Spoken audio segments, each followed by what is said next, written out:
Mantras of our Divine Mother, date 1st December.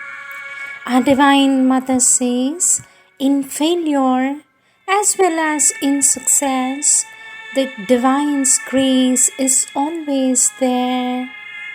With my blessing, says our Divine Mother.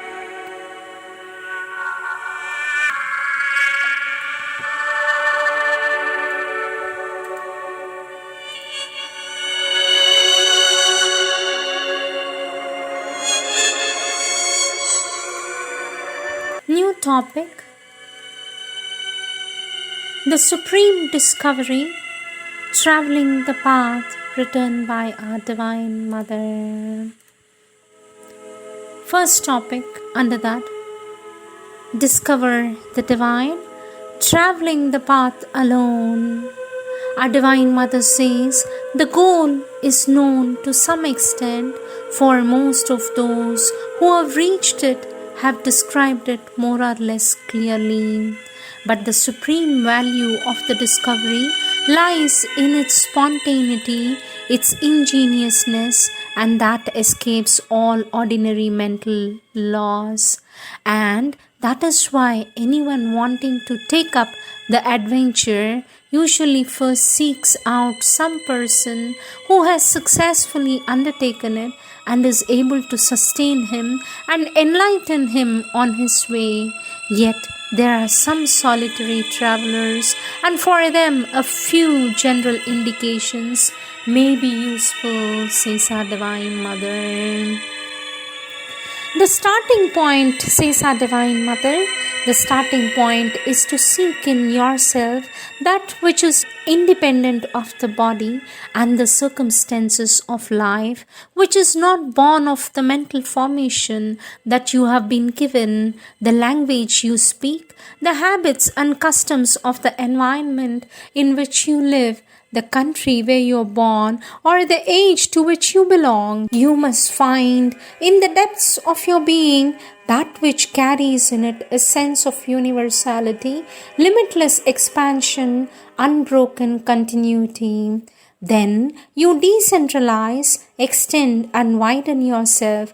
You begin to live in all things and in all beings. The barriers separating individuals from each other break down.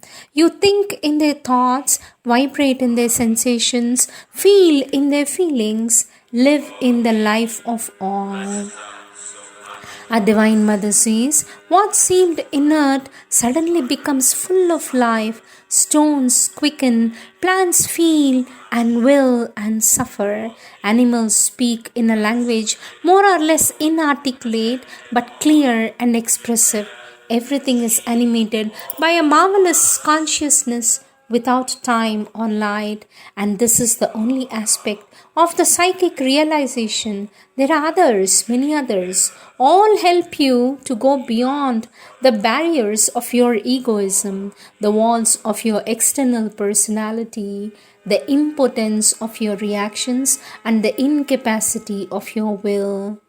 But as I have already said, the path to that realization is long and difficult, strewn with snares and problems to be solved, which demand an unfailing determination. It is like the explorer's trek through virgin forest in quest of an unknown land of some great discovery. The psychic being is also a great discovery which requires at least as much fortitude and endurance as the discovery of new continents. A few simple words of advice may be useful to one who has resolved to undertake it. Our Divine Mother says the first and perhaps the most important point is that the mind is incapable of judging spiritual things. All those who have written on this subject have said so, but a few are those who have put it into practice. And yet, in order to proceed on the path, it is absolutely indispensable to abstain from all mental opinion and reaction. Our Divine Mother says, give up all personal seeking for comfort, satisfaction, enjoyment, or happiness be only a burning fire for progress. Take whatever comes to you as an aid to your progress and immediately make whatever progress is required. Our Divine Mother says, try to take pleasure in all you do, but never do anything for the sake of pleasure. Never get excited, nervous, or agitated. Remain perfectly calm in the face of all circumstances, and yet be always alert to discover what progress you still have to make and lose no time in making it. Never take physical happenings at their face value. They are always a clumsy attempt to express something else, the true thing which escapes our superficial understanding. Our Divine Mother says, never complain of the behavior of anyone unless you have the power to change his nature, what makes him act in this way, and if you have the power, change him instead of complaining. Our Divine Mother says, whatever you do, never forget the goal which you have set before you. There is nothing great or small. Once you have set out on this great discovery, all things are equally important and can either hasten or delay its success.